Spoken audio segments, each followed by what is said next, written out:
Welcome, everyone, to Advocacy Speaks. I'm Dr. Tanya Glow Jones. And this Women's Series is a global conversation where leadership, lived experiences, and transformation meet. We're not just talking about advocacy, we are exploring how we lead, how we build, and how we create change that is not only impactful, but sustainable. And because purpose without access limits impact, today we're going to be talking about access. Joining us today is Dr. Lori Smith, a leader, a strategist, and a powerful voice in the world of government contracting and empowerment. She brings a perspective that many people don't have. That's insight from inside the system. And she's dedicated her work to helping others understand how to not just show up, but to compete and win. Dr. Lori Smith, welcome to Advocacy Speaks. Thank you so much for having me. I'm so excited about you joining us today. And, you and I, you are definitely one of my battle buddies. And when I say that you're one of those individuals that I'm like, I can call on, you have my six. You keep us so informed on everything that's going on when it comes to the contracting space and procurement. I'm like, we have to share this information with the masses. So before we kind of kick things off, tell us a little bit, tell our audience and our community a little bit about you, who you are and what you do. I'm a veteran. I'm an airman, retired from federal service as well as the director of contracting acquisition services at the Department of Veterans Affairs for the Community Care Network portfolio. I love serving, but my purpose right now is to make sure that everyone has the information and we understand what readiness really means. And all I'm doing now is just trying to shape this knowledge, shape this information, give it to you all in a capacity where you get it and you understand it. And it is a lot. So I don't want to hear everybody talk about, oh, it's too much and it's too this. No. Again, you got all them letters behind your name. I need you all to dust it off and come on. It's just yet another lesson. But we get through this lesson. Hey, we are prepared and ready for whatever they throw us, right? But Absolutely. Absolutely. really, everything I've done is just been in the system. I like to tell folks, or I have this quote that, hey, I sat around the table and I read every contract line. And so what a lot of folks don't realize is that also have had the privilege to be the signatory authority on a lot of them. And Wow. that's a different way to look at it because now I know how to share with you what they expect from an evaluation perspective. So, but that's what I'm doing through my businesses, AccuElegant. Absolutely. Absolutely. And thank you so much. And also thank you for your service. Let me Thank say you as that well. first. I appreciate that. So let's actually do that. Let's start with your journey. So can you take us back to how you entered the world of government contract and what you saw from the inside that most people on the outside don't even understand? So can you take us back to that? Well, again, I entered government contracting, after I had actually had an extremely successful career in logistics and supply. So again, I started in federal government in 1979 as a high schooler, working in the stay in school program. They call it the summer program or whatever they call it right now. Joined the reserves, did the reserves for 4 years, and then I came on active duty. Now, transitioning from the Air Force Reserve to the active duty, you have to come into the career field that you enter into. So I was a supply tech. I entered actually basic training with a fellow friend, the buddy program. A young lady from my church, we both entered basic training at the same time. She graduated earlier than I because she had ROTC training. And, about midway of my Air Force career in 99, I decided to transition to contracting. And a lot of people thought I was crazy because they just knew I was going to be a logistic or chief and all of this stuff because I had a great career. But I wanted to do something. Uh, Again, I'm thinking transition at that point as well because you want to have a meaningful career. You don't want to just serve and just retire and not be able to leverage the skills that the government provided for you.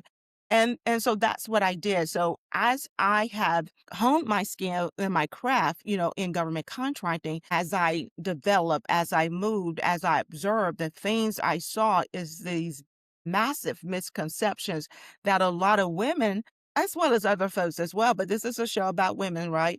It's women history. So a lot of women, we just got wrong. A lot of folks get us to think that government contracting is just about the admin side of it. Oh, you got to be registered in SAM, or you need your woman-owned small business certification, or you need your EDWSB, or A maybe. And all of those things are great. But at the end of the day, what the government wants you to be is ready.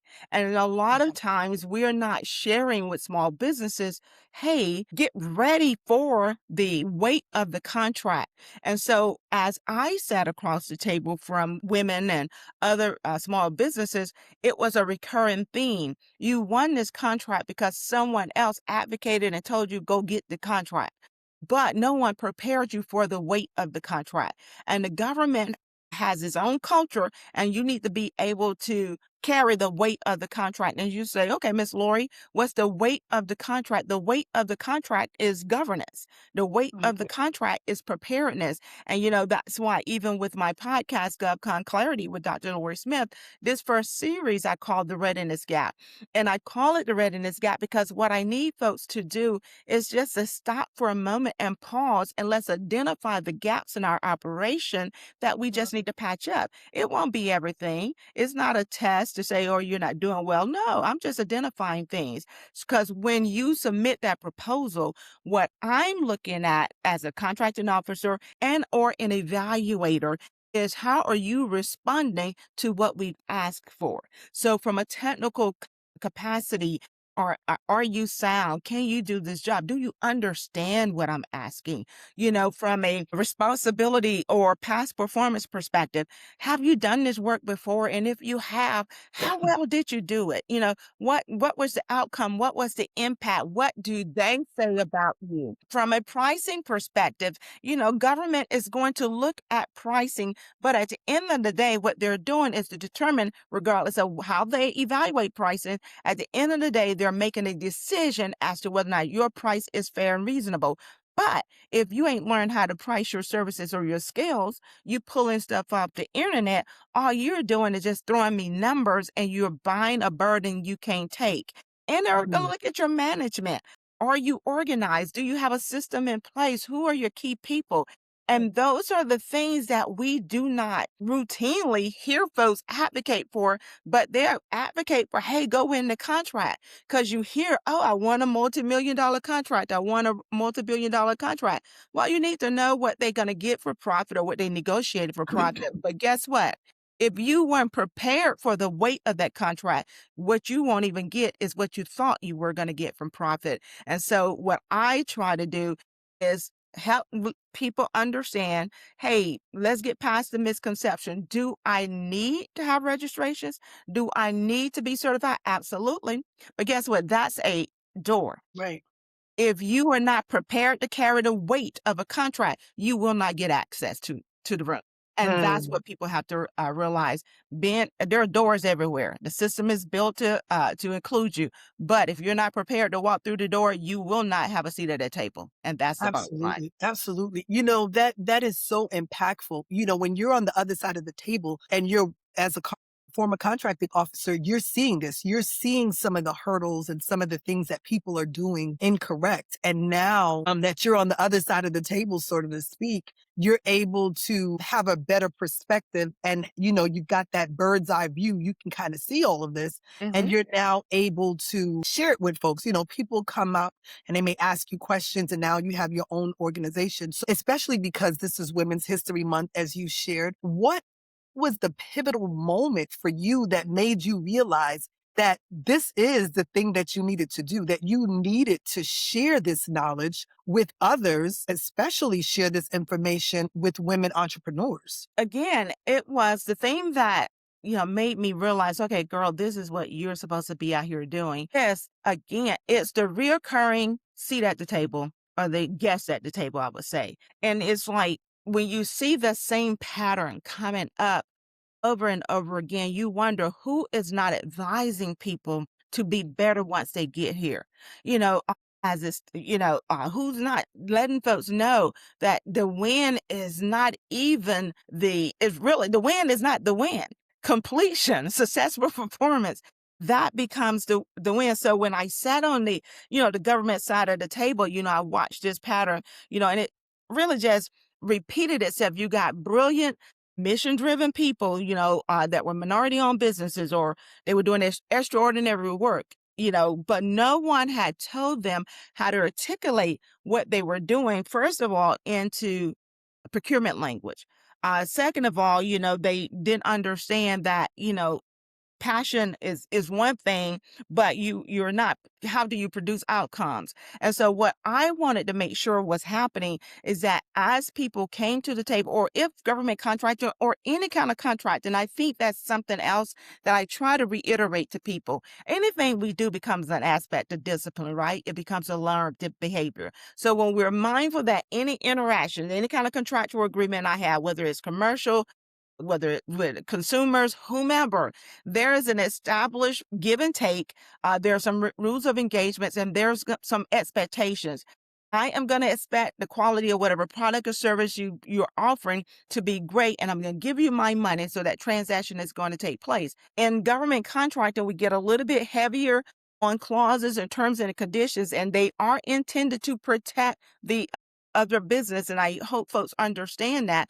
But again, it's fundamental. So what you do in government contracting, those same mindsets, principles should be carried out in corporations, but it's learning to present yourself in a way where I'm not just passionate about what it is that I'm doing, but I'm here to identify and communicate to you that I can facilitate transformation. But if I don't know how to use the language that you're looking for, if I don't know how to tell my story, if I cannot articulate my story, and or if I'm not mindful of what is my story. Because a lot of times small businesses, we get proposal writers. Nothing wrong with a proposal writer, but they would write a story about you that in essence they're making up. Because you're Yeah. not even a lot of times businesses are not even at the table when those proposals are being written. So guess what? When you come to the table for that poster work orient, you're telling me, oh, I don't do that. Look, you don't won this contract. You doing whatever it says in between these four corners of this document. Because again, you done won. This is the story you told. This is what we believe. What becomes showing up completely ready, Absolutely. understanding that. And I think as long as businesses understand that, hey, I got to learn to articulate what my transformation, what it is that I do in the way that I've done it, and not be worried about whether or not, I got a whole lot of experience or not, because there's a way you can craft your greatness without it being necessarily working for the government. How do you tell your story? And I think a lot of times people forget that as well. But it was over and over again, you coming to the table, telling me, oh, I got my search, like that's a magic bullet, but you have nothing else, and, and that's it. And so I was like, okay, come out here once I retire, and I'm gonna let you all know and understand from a former contracting officer perspective. Let's pull back this curtain. Because if I can teach you rules of engagements, now you know how to come to the fight. And I loved how you shared the win is not the win. Mm-hmm. Many of us, once you see that you've been awarded that contract, you already get excited. Mm-hmm. You're excited. This is a great opportunity, but now it's time to do the real work, and how are you going to be able to facilitate and navigate the real transformation of the contract? How are you going to be prepared? And so I really love that the win is not the win, because people do need to understand that it's so much more to that. You talked about being able to execute. I remembered hearing one time someone share information about, once you won the contract, being sure that you're able to execute it so that you can keep it, because Mm-hmm. it's not just, okay, I've got to do the work. There's so many other pieces. You have all your people in place. You have your funding in place. Are there some things that you didn't factor in? Are you prepared to modify the contract if you have to? Do you understand what the government is asking you? And did they ask you for something different halfway through? So the win is not just the win. So I really No. like that you shared that, and people need to be mindful of that. So based on that, is that kind of what led you to build SOS? And I know the acronym's SOS, but tell us a little bit more about SOS and the work that you're doing specifically in that space and how you're empowering others. SOS is Soaring Our Seeds Empowerment, and that is the nonprofit arm of what it is that I do. So I have an ecosystem. I have Archaeologent, which is the GovCon advisory counseling. Then I have SOS, which is Soaring Our Seeds Empowerment. And with Soaring Our Seeds, again, more often than not, as you and I was talking earlier, we'll get the training, we'll get the information on, hey, become an entrepreneur, and if somebody will talk to us about business related topics. But again, when we talk about preparedness and readiness, what is that readiness? Do I have a readiness gap even in the effort that I'm trying to pursue? So with sowing our seeds, again, sitting on the other side of the table and what I understood and what I knew, is that there are people that get caught up in concepts and ideology, right? And so we push this thing about the imposter syndrome. We push so much out there, and people don't know how to come and be their true, authentic self. And so, and being and understand and know, hey, it's okay to be my true and authentic self. But at the end of the day, as an entrepreneur, I should not have to sacrifice sanity in order for to be successful strategically, right? So how do we vacillate from one side to the other? So Soaring RC's empowerment is that holistic look at everything that we need. Again, from a readiness perspective, we're filling gaps. So what do I need in order to be just an entrepreneur and professional? Again, not just specifically, government contractor. I need this for everything. I need to understand what access to capital really mean. I need to know that at the end of the day, despite what I hear on TikTok about, hey, everybody give you a loan, when you go apply for that loan, look, you still is you showing up for the loan, even if it's under your business name. So they're going to look at you regardless of what a whole lot of people say.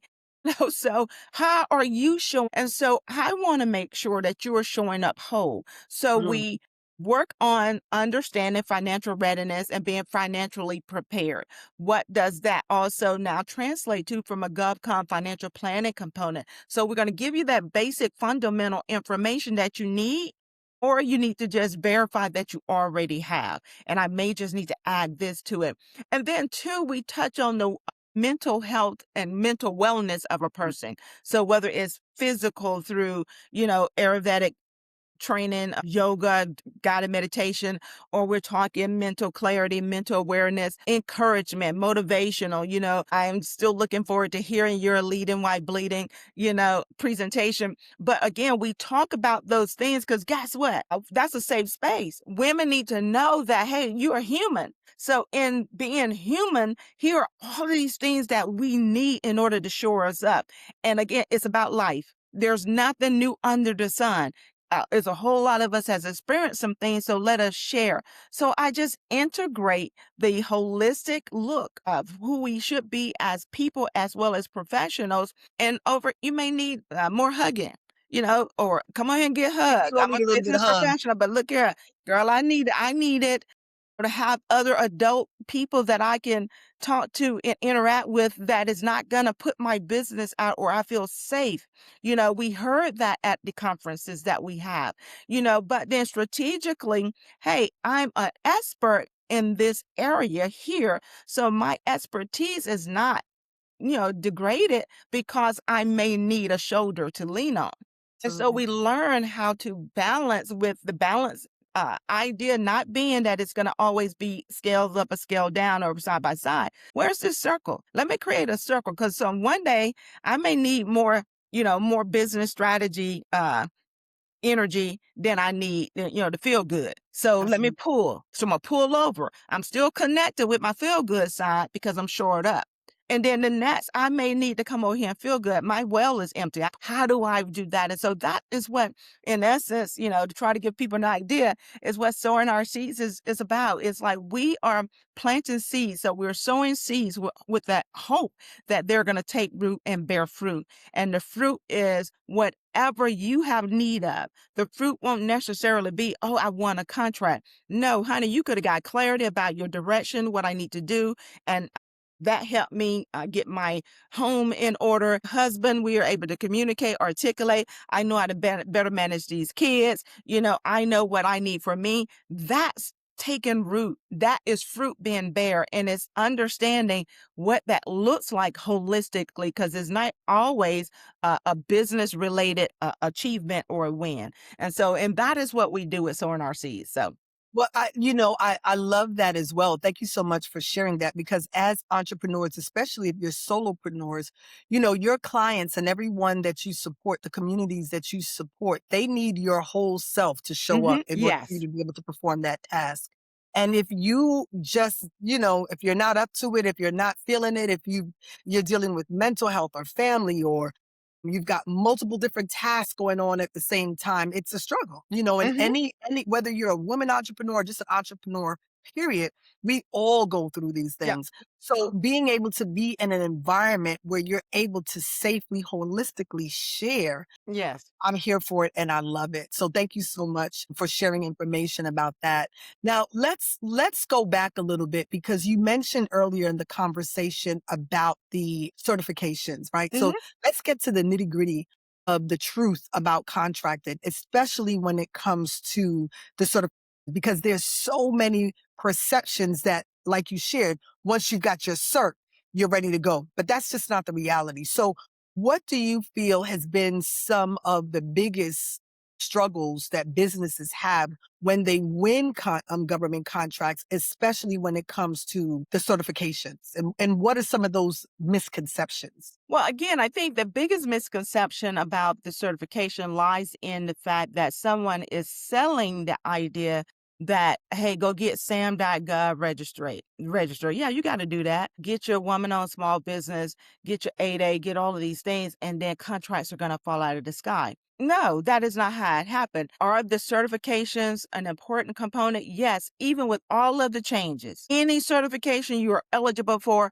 pursue it. Because even with all of the changes, there still is a framework they will operate within as a result of those changes. The idea is to be prepared for whatever they present, right? So when we talk about the certifications, you need them. They because again, the idea of government is to actually give you access to include. The government has the rule of two, where there's a reason. The idea where if there's a reasonable expectation that two or more small businesses is going to submit a quote and that their price is going to be fair and reasonable, we're going to put it out there. There still will be access and requirements for woman-owned small businesses. Everything is at the floor, 5%. There's a percentage or the opportunity that is going to come through that. There will still be a requirement for potentially even some 8A, regardless of what is being pursued at this moment. And any auditory audits and any kind of review that is happening is not scratching the programs altogether. So always be eligible for whatever it is that you have the credentials and you meet the eligibility requirements for. But then at the end of the day, who are you? What are your capabilities? How have you transferred your information to identify the level of expertise that you bring to the table? What separates you or differentiates you from someone else?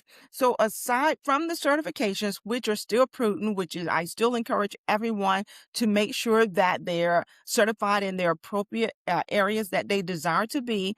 Understand and learn how to read the tea leaves or read the room. Because right now, what is happening, although they're leveraging and got a hammer on the 8A, where they going to put that work?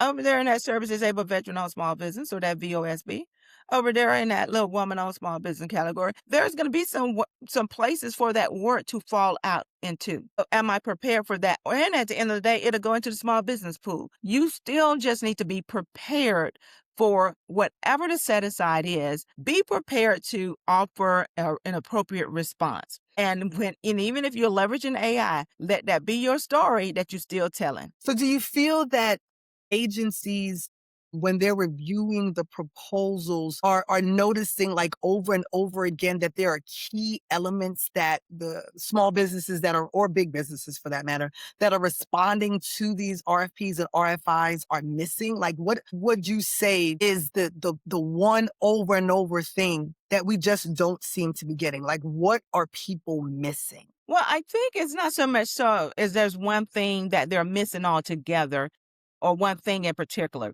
At the end of the day, what people are not doing, and I say this all the time, is y'all ain't reading. Mm. Section M, and sometimes it may not be an actual section M, but there's a section in the solicitation that will communicate to you how the government is going to evaluate you. Y'all, that's the rubric right there. Say that again. I need you to respond to the rubric. It's telling you exactly how they're going to evaluate you and what they're looking for. Please submit your proposal in accordance with the rubric. Y'all ain't following the rubric. Nobody is reading the evaluation criteria. So because you're not reading the evaluation criteria, and because you are not wordsmithing that template or that draft that chat or whomever is spitting out to you, you're submitting generic information that is not facilitating a transformation, nor is it responding to what the government is asking. So how are you racking and stacking? As if you do not understand what the government is asking for. And so the government will still have evaluation criteria. They're going to evaluate you exactly as is specified in that. You need to make sure that you meet those evaluation criteria.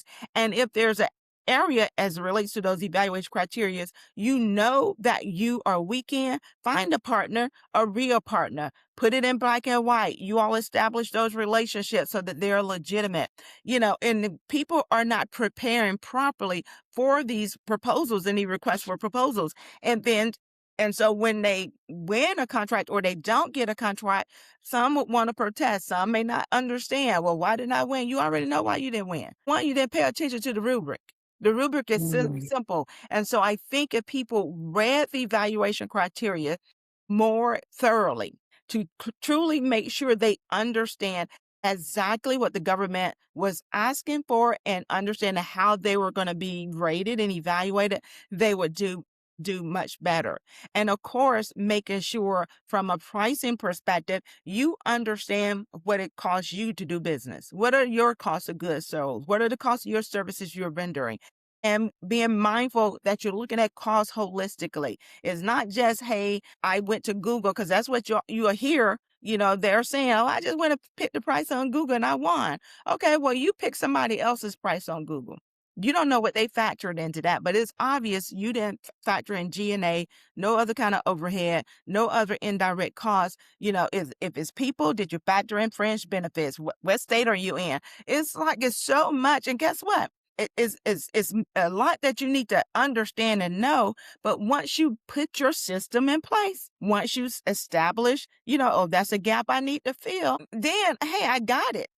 As prices fluctuate, you'll know, what is required, because again, you have a formula. You have a structured system in place that's going to allow for, escalation in pricing and rates. But when you have nothing, you're guessing. So I think the thing that get missed more often than not is the fact that people are not reading for themselves the evaluation criteria or even the instructions the government is providing. Wow. So, that, again, another great point, because many of us we don't read the contract completely, especially or the proposal completely. When you see that RFI, that RFP, and it's 90 pages or 120 pages, it could be a little daunting. So if you're not using like AI tools and some of these other different platforms, and you really have to get in there and read it, you have to make sure that you truly do understand what's being asked of. So we talked a little bit about preparedness, so let's get to the nitty gritty of the readiness blueprint, so to speak. So let's talk about what real readiness actually looks like beyond the paperwork or beyond the registrations. What does true contract readiness require? So after we've passed the reading, what does it really require? Well, true readiness requires you to plan for risk. So everything is about governance, right? So when we talk governance and understanding that, and it's about also making sure your systems is in place to, again, handle the weight of the contract. So readiness is understanding from a management perspective, is my org structure documented accordingly? And documentation, is very important. Who has the authority to approve contracts? Who has the authority to approve mods? Who's doing what? And does everyone knows? Is it documented? And understanding that even when you establish your organization chart, you as a solopreneur, it's like, who's doing documentation? Me. Who's approving this right here? Me. It could be you. Document it. Because now what you've done is created your SOP, right? So when you bring someone on to support you in that effort, now you can have that information for they know the rules of engagements and how your business operate. And so when we talk real readiness is making sure that I'm asking myself hard questions that I need to ask myself, and then make sure I had the answer and had my system built to put that in there. And then also understanding too, because a lot of folks encourage you, oh, go get the contract. Let's win big. Let's jump in there and let's learn how to swim later. No, why? Have a structured system that facilitates your making an informed choice. Absolutely.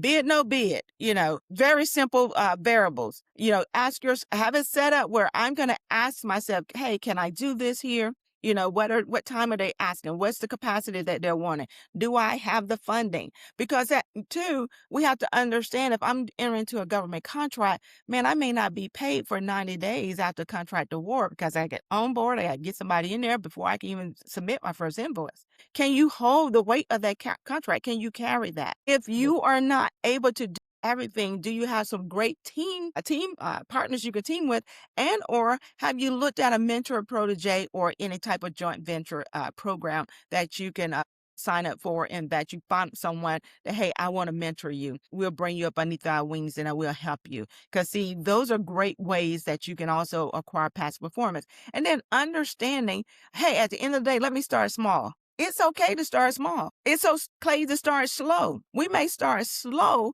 but it won't, we're gonna win, eventually.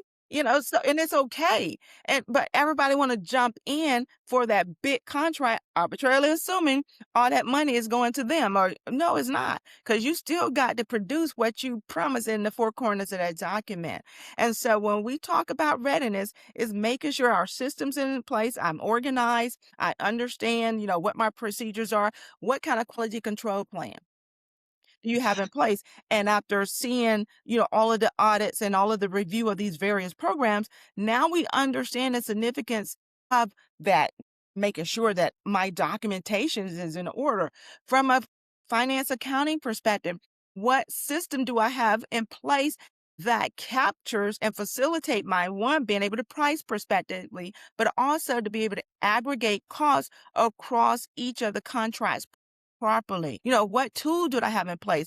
It could be QuickBooks, because QuickBooks has a way that you can embed or create that capacity inside of there. Have I done that? What resource do I need? And once we are able to identify what it is that we need, and some things don't require you to go hire somebody to do it right away. No, that's when we outsource. That's when you 1099. That's when you do whatever you have to do to get that level of effort taken care of for your business. But they understand the scope of work, they understand the expectation, and again, you are holding them accountable. And I think when folks understand that readiness is not just me getting registered and SAM, getting the certification and all of those kind of things, it really is about me making sure, even from a past performance perspective, how have I captured, my greatness, my excellence? What does my capability statement communicate and or articulate? Have I taken my corporate knowledge and the major programs and the projects that I worked and transferred them to procurement language where someone can understand that this is my own individual expertise, but I have the capacity and the mental wherewithal to handle a project of this magnitude, and this is the impact of my effort. It's Mm. about understanding everything that's required for us to look good behind the curtains. So as we go out and engage people, because everybody's like, oh, network, network, network. Networking is great. But guess what? All you've done is increase your visibility. By increasing your visibility because you was under structure, meaning that everything wasn't in place, all you did was identify your gaps. So the reason they're not calling you back and following up with you is because during that engagement, they saw you weren't ready. And nobody is telling anyone that. Again, understand everything we do, there's something that is impacted by that level of effort, right? What is impacted? So if I'm out here networking, getting to know people, finding out what's available, at the end of the day, what is my story being articulated to their ear indicating? You Because gave us, yeah, you warm fuzzy is what do they hear? absolutely, So, absolutely. You and you that's gave important. us, in my opinion, what I feel is so many non-negotiables that you should have in place. Mhm. when you're even you submit your proposal. So I hope everyone was writing those down because you literally gave us a list of things that people should have in place before they get started. So thank you for that. But one of the things that you actually mentioned that I want to tap into is past performance. I know when I first entered into the space of federal government contracting, I was thinking, how do you get in if you don't have any past performance? And what does that need to look like? And what are the contractors going to be looking for the procurement officers? And what are they going to be looking for? So, how does an organization that does not have past performance begin to build credibility when they're trying to get into this space? Well, one of the things that an organization can do to build past performance is start small. And when you start small, you're stacking. And so when I start saying start small, you got the GPC, government purchase car purchases, that limit is 15,000, no competition. The SAT now, I think, is 350,000. So there's some small dollar contracts and requirements and purchase orders you can pursue. But then too, it goes back to as well is getting with someone if you don't know how to do it yourself and learning whether you use the STAR framework or whichever framework you utilize. How do I again translate my intellect in a way where they still understand I have the capacity and wherewithal to do this work or understand this work. I've done something of this magnitude and I can communicate it and articulate it, even if I'm transitioning from a corporate space of things of that nature. But also be mindful that at the end of the day, when you look at the evaluation criteria for past performance, if you don't have it, is rendered mute. And so that's why now it's very important that you can technically articulate to me, look here, I may not have done it for the government in this capacity or similar scope, but I tell you what, I know exactly what it is that you need. I can facilitate transformation. And not only can I facilitate transformation based on what you asked for, I can articulate my technical wherewithal to the degree whereas and you can see the light past the tunnel. So So, now for I example, facilitate it for a movement. exactly. So, for example, let's say if you're a brand new entrepreneur, you have done the work maybe in the military, for example, Mhm. 10, 15 years. You've got 10 to 15 years worth of experience doing that direct thing that the government is asking for. Can any of that be counted as past performance? And what about also if you do volunteer work or unpaid work? And that's a great question. And I would say yes. Again, it becomes how do I transfer and articulate the areas and the responsibility that I've had. And of course, when you're doing that past performance, they're gonna look at it and they're gonna say yeah and nay. But if I give you something to let you know at the end of the day, although my business may not have done this work at this level, this capacity, and in an area of my life oversaw a project or a program of this magnitude. This is what was expected of me. This is the outcome that I had. This was the value of that project, of this initiative. These are the people that you can go and talk to and ask about it. Those are things that you can document, and we should start learning how to capture that properly so that we can articulate it in a conversation. Because again, not having the experience is a mute thing as so what does the FAR says as relates to evaluating past performance? But now it should shore up, or I should have a very strong technical solution because even though I have not done it under this umbrella before, I still know what it is that you need.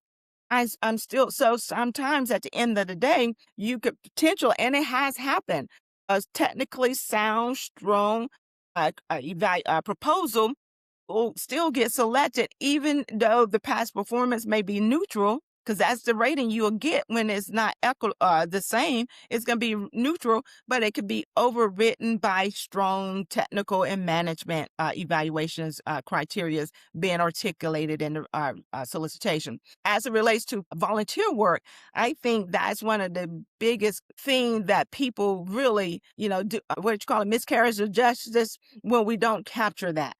Even on a resume, when we're done doing volunteer work, you still are doing volunteer work towards an effort that otherwise is a paid position someplace else. what was the magnitude? What was the scope? What was I asked to do? What was the magnitude of it? What was the transformation or the outcome of my efforts? What did I mitigate? What did I enhance? What did I increase? You do something even in that volunteer capacity, and sometimes we're not capturing our greatness or our excellence because we have this mindset that it needs to be packaged a certain kind of way. No, tell your story. That's what you've done in the past. That's past performance. It may, they will say yay or nay, but you articulated something.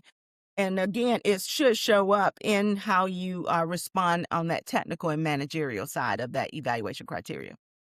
So, I think that this is one of the questions that I have. I think that many of the viewers will have, especially because you have, 2 decades plus worth of experience. What would you say would be the one thing that separates a winning proposal from one that just consistently gets overlooked? For those people who are struggling to win bids, what would you say? And I heard you talk about making sure that you're telling your story, but what would be that one thing? Well, again, the thing that separates a proposal is your ability to follow the instructions that's specified in the evaluation criteria of the instructions. What did they ask you to do?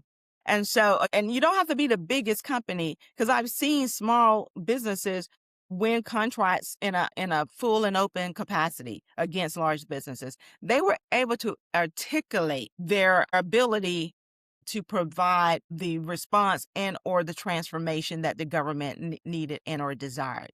You know, even to the and so they was able to tell their story. You have got to be able to articulate your story based on what they're asking for. So the government should always be evaluating in accordance to what is specified in the document. That becomes that theme. Whereas, as long as everybody's evaluating this way, I'm following the procedural aspects of this evaluation criteria. So there's no, I'm doing it this way for this person or doing it this way for that person. So it's always going to be how you responded. And so the theme that separates one company from another as relates to winning is whether or not you read and understood what the government was requiring, and you provided them a response for everything that they were asking for. Got it. Got it. Well, I appreciate that. So what I want to do right now, if it's okay with you, is I want to shift the conversation a little bit Okay. to impact. Here at Interactive Advocacy, we are a violence prevention training organization. And we use film and theater to dismantle the rates in which violence occurs. And when people ask me about the training, and what do they expect to see, I tell them, they're going to see something that's bold, they're going to see something that's provocative, but they're also going to see something impactful. And many of the people that are listening to this conversation are doing meaningful work, they're doing purpose driven work, but there's often a disconnect between impact and funding. And that's one of the things that we hear all the time. So, how can organizations in areas such as mine, like training or prevention or community impact, better position themselves for government opportunities, especially right now where funding is always an issue? Well, I think the key is still understanding and knowing where to look and how to look. There still are some social impact or those mission based programs and opportunities that are out there. And so when we are in that space too, it's, are you capturing that data yourself so that you can actually communicate and articulate, who you're reaching, what is that impact that you're providing, and how are we capturing to know that we measured that. So in the nonprofit space specifically, and then some for-profit entities, when we are doing a lot of social impact programs, we need to have a program in place that's communicating and articulating, who it is that we're serving, in what capacity we're serving, and then how do we know that we've met and fulfilled those requirements or those pillars that we've specified that we're going to have. And so when you can do that, now I'm able to showcase that and I'm able to articulate that from a budget perspective.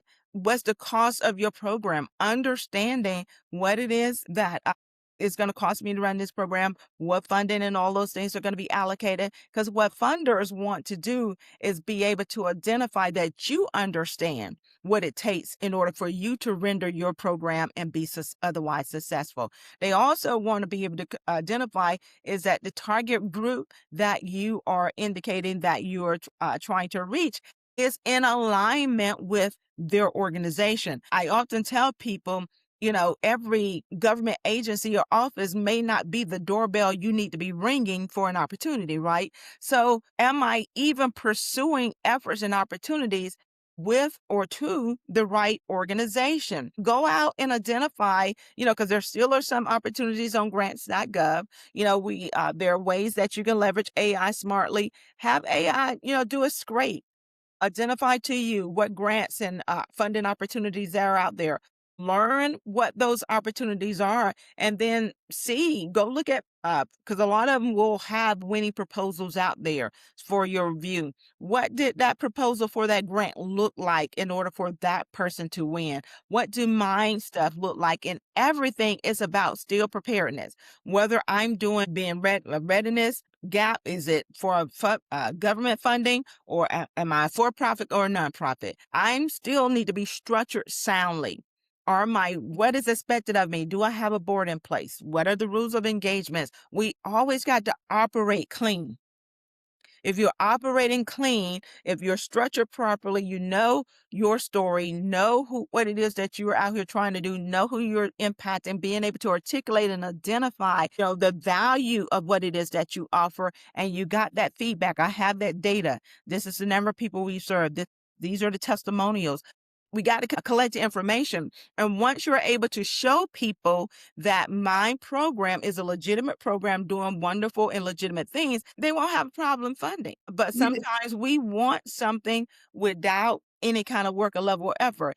And I will also submit, in the event that you are applying for a grant, that there's a question on there that asks you, do you want to be coached or mentored? Please check yes. Because I am telling you, if you check no, your stuff is going to 513. I don't care how great it is. Because nobody want to give you money if you don't want to hear or be coached, by somebody, right, as a result of getting that money. I mean, we are all parents at some point in time. You ain't get my money, child, if you're not going to tell me where you're spending it. Yeah, that's a tick. So I hope everyone is writing that down. Thank you so much. I appreciate that. Now let's go back to value, because you mentioned that. One of the things that I think that I have seen, and even myself, especially when we first started our organization, was undervalued and underpriced ourselves. Why do you think so many, especially purpose-driven organizations, either undervalue or underprice themselves? And what can we do to improve that and be better at making sure that we're pricing ourselves accordingly? Well, I think the reason a lot of organizations underprice themselves is because, again, we're not capturing what constitute price or what cost. Again, we don't know what it costs to run my business because I never did a budget. We don't know how to value ourselves because we're not giving ourselves credit for being experts. You're a doctor, so you either have a PhD or a doctorate degree, right? You have years of experience. We put in all of this effort, to be trained, certified, credentialed in the capacity of the work we're doing. But because we don't understand our value and our self-worth, we don't understand how we need to start coming to the table. You're doing, you're identifying what I should be pricing. Again, it's a competitive analysis. What kind of market research have you done? I'm not saying don't look at what others are doing, because that's part of market research. That's how we establish the independent government estimate in the government, is that we're going to go out there, we're going to look at published price lists, we're going to look at other variables, we're going to look at the GDP, we're going to look at what's happening in the world. We're going to factor all of that in as to how we're coming up with the estimated cost the government should be paying for something. You need to be doing the same thing. Don't just you go and see what some other rates are on the internet. Okay, well, how could they come up with those rates? Were their credentials the same as yours? Start learning how to price your opportunities. And so you very well need to, one, invest in an expert. Who, from a pricing perspective, who are those people that are out there that can help you with understanding how to capture and price your services correctly? It could be a one-time, one-on-one kind of thing. I need to go engage in this investment, but we have to invest. If I don't know how to sales, I do sales and I don't. So I'm educating myself on sales. I'm talking to other people about sales. Again, we got to invest in ourselves and you got to invest in your business.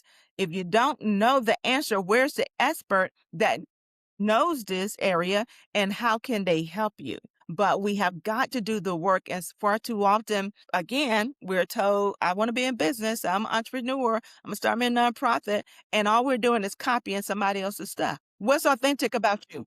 You know, and again, use something as a leverage. This is okay. I'm going to use this as a baseline, but they don't have this capability, that I have this train, I have this many years. And so again, I got to account for that. GSA price, GSA has this price calculator. A lot of technical and professional service titles and categories that are out there. Go see what an expert costs. Learn how to backdoor or reverse engineer some pricing. Where state are you in? What geographical area? It's so much goes into it. And we're just not doing that. So when we talk pricing, it's not just it's fully burdened. So that's G&A. That's because administratively, I got to manage this here. That's your overhead. That's other indirect costs, fringe benefits, those kind of things, the profit, the fee. All of that is factored into what my fully burdened rate is going to be. And more often than not, we are not doing that basic little setup of that system that's CAS and or DCAA compliant. Don't let DCAA or CAS overwhelm you. No, we're starting at the basic. I just want to make sure my infrastructure is already set up so that it can scale too. Go out there, who's establishing these type of spreadsheets that I can go out and use and leverage. I know Jenny Clark at Solvability, she has some templates. Go out there and get them. It's like, go get the information, but we're not taking the time. And then understanding and making sure you're operating in the right NAICS code.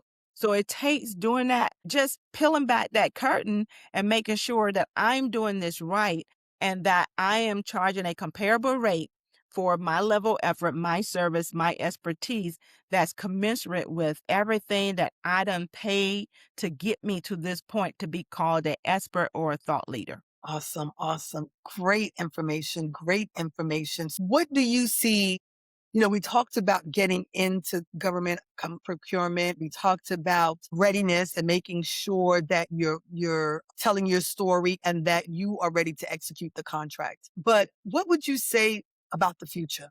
What shifts are some of the things that you're seeing in government contracts that'll take place over the next couple of years? Well, I think the biggest shifts in government contracts has already happened, right? As it relates to the various policy changes, especially in this social economic arena. So, they've doing the audits and, in the 8A program, they redefined, took away some of the language where, you were not doing narratives. And the 8A program is individual accounts of disadvantage. Leading the route. So another major shift in that arena, I mean, it's already been scrubbed. I don't know how much further they can go in that vein. But then just look at what they've done. Now, when you look at the Department of Transportation, disadvantaged business enterprise, and the airport, disadvantaged business enterprise, what is the requirement? Right now, everything is being evaluated. Everything is being reviewed, revamping their infrastructure internal to these organizations at the state level to be able to manage the new rules of engagements. So what are you doing over here? So if identify what the new requirements are going to be, don't make the mistake to think that it's a simple paragraph. No, go do your due diligence. Go do your research. Identify what was your disadvantage. Identify the impact of your disadvantage for you in that, and how is it still impacting you now? Who do you know that had less stats, less credentials than you, but they got it without even jumping through hoops? What was it? Be able to articulate and tell that story, because you're going to have to maintain that certification. But because you got to do a little work, don't walk away from that, because that's billions of dollars that are happening on those transportation related type contracts, especially at the federal level, and even your state level. So don't walk away from programs because they're requiring you to work, and just always be mindful of what the changes are and read the changes. Read the changes to the clauses, because clauses and provisions are changing as well. Read it for yourself. You may still need to go have somebody interpret it to you, but at least once you read it, you can identify what part you don't understand. So now you can have an informed discussion. You're gonna get more away from that conversation, because I know what to be asking you to help me try to understand this better. But with us not reading, we are missing out on a lot of information. And I think that folks need to pay attention and really read the tea. And when you hear someone giving you hype and that's all they're giving you, when they're not educated or encouraging you to be focused on structure and ensuring that your system is in place or your infrastructure is in place, walk away.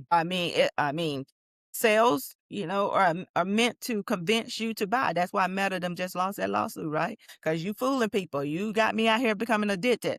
That's the sales. Listen for that earnest and honest broker who is really just want you to learn what it is that you need to know so that you can go out and truly build legacy within your family and community. Because at the end of the day, your contracts, whether they're, again, commercial, state, local government, federal government, anything you do as a business, we're growing communities. Yeah. We're building legacy. We're providing impact, to different families. And so you want to still be in business to facilitate and be able to do that.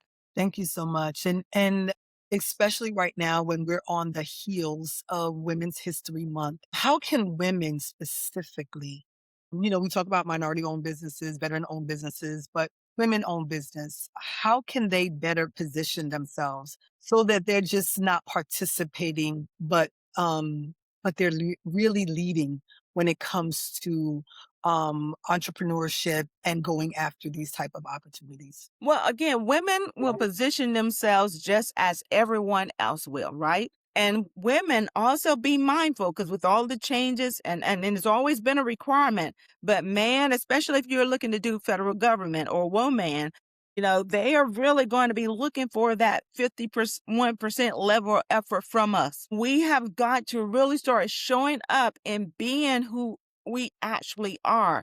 There's so much misrepresentation. And if you aren't able to do it, ask for help. But we need to take it serious. We can get prepared, identify those things and those opportunities that are available and accessible to us, and then just make sure that we're operating from an authentic place. The level of effort we got to put forth is not going to be no different than anyone else. Will the opportunity or access to be able to get in that door, will that part be a little bit different potentially? Because we know that it has been, right?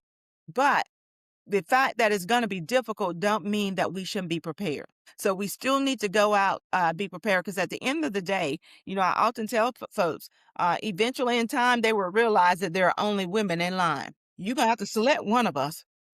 You got to get one of us. Yeah, You have to, yeah. you have to say, We're the most educated. We're the highly competent. It's just us up here. They literally don't know what to do. And we are done with giving you the answers from behind. No, we're not doing that no more. So at the end of the day, ladies, continue to be prepared, because eventually your name and your number is going to come up. But that's what it takes, and just don't give up. Don't give don't up. give up. Don't give up. Just I love continue to it. push forward. Absolutely. I love it. As long as you're moving forward, hey, that's Hmm. half of the battle right there. Yeah. Dr. And Smith, then too, I would also like to say is that everyone, please go listen to GovCon Clarity with Dr. Lori Smith, because what I have in there, this series that I'm on now is called the Readiness Gap. And I have tools where you can actually take these little assessments. And again, it's not a test, but you answer these questions. And once you answer a question, especially you answer it honestly, it's going to identify a gap. And the idea with building, ladies, we can put down answer all the questions, so gaps potential will be everywhere. The job ain't to try to fix all the gaps at the same time. We're going to take one at a time, whether that's a 90-day track we have, or a 60 or 30-day. But I'm only doing one. I'm identified as primary. I have a secondary identifying just in case I get that done early. But I'm not trying to do everything at one time. That's the one thing, too, that we need to stop doing, is trying to prepare and fix everything all at the same time. No. Yeah, here are the gaps that I need to fill. Boom, I'm going to check it off, because that's how we stay organized, and that is how we stay sane as well. Well, I appreciate you sharing, and we'll give you an opportunity to share a little bit more about how folks can stay in contact with you. And as you were talking about your readiness series at Advocacy Speaks, in this series, we're actually centering our conversation around the GLOW framework, which is grow through adversity, lead with empathy, own your story, and be a warrior for change. Hmm. And for you, this conversation to me reflects the warrior, which is be a warrior for Mm. change. Yep. So what I would like to ask you is, what does it truly mean to be a warrior for change in a space like government contract, and with a mindset shift that must shift for women, that must make women, move from seeking opportunities to securing and owning them? Well, for me, when I think about a warrior for change, the mindset that is really needed, or what we need to do, is really just be resilient. We cannot be easily moved and or swayed, and it is very important that if we don't have community, you identify a community you could be a part of that is going to be authentic and it's going to be honest. Our community don't necessarily need to be our friends, should be our friends, or even should be our family, because we already know those people in our circle are already trifling. So why are we up here asking and talking to people we already know trifling? Girl, go out and find you someone that, again, is already at the level you're trying to get to and is willing to share, because there are a lot of us that do a lot of posturing. But there are some good, honest women that are out there. And I often tell women that integrity and trust starts with us, our behaviors and our interaction. And that's why I always try to operate from an honest space. So I'm going to always show up to make sure you have the information you need in order to be successful. And it's verifiable. In this space, we have got to get away from the serve. No, this is really what you need to do. And once you do it, man, is that release. But even too, once you identify the things that you need in order to fill your gaps, you're gonna feel great, because what you're gonna realize is that I have the resources and the tools already around me, and I am closer to my journey and to what that prize is than I am farther away. And so once we start capturing, documenting, writing the vision and making it plain, what we will see is that, oh, wait a minute, it is not as bad as we thought. Let me go and re-strategize. Let me come up with a different battle rhythm so that I can move forward. But it's always about moving forward and moving in integrity and being honest about your movement. And so for me as a warrior, I am here to support you all. I'm here to give what you need. And I know giving us so much information. You all coming to the table to letters behind your name, and you big time entrepreneur, but you can't hear or take instructions. You want Mm, everything to be in cliff note from that's your problem. Let me give you everything that you need in order for you to be successful. And that's what we got to be about. And yeah. then pass it. Who am I pulling forward? Who am I passing on? And once we do that, yeah, I think the battlefield will be full of courageous, strong, beautiful women that's ready to take on anything. But at the end of the day, it still is us in line. We are the choice, and we are doing it well. And so that's what it means to be that warrior spirit. For me, it's about resilience, not giving up. I appreciate that. And for the woman that's listening right now, and she has the vision, she has the purpose, but maybe she feels a little locked out of the opportunity, what is the one thing that you would say to her today? Well, what I would say is that once sometimes we think that we're out of opportunities. I think I shared with quite a few of you all, different people, is sometimes we have to look for opportunity from a different perspective in different place. Sometimes we all trying to get the same the same pocketbook. Girl, they only got two on the shelf. 15 of us, 13 of us going home just sad. It's only two on the shelf. Where else can I go get that same purse or a similar purse? So again, it's about giving ourselves time to meditate, reflect, and think about how we have observed the services that we render being offered in different capacities. I often tell folks, I was talking to a young lady that does socks. Socks is her business. Had a chance to talk with her. We was in a restaurant. Again, government contracts, those kind of opportunities is great to have.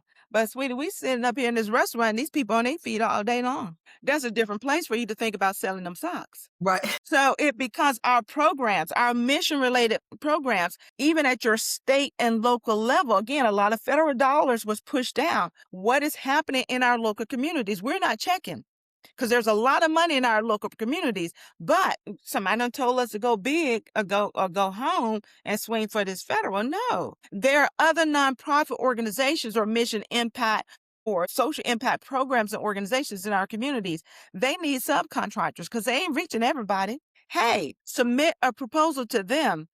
This is what you claim you're for. This is who I keep seeing showing up.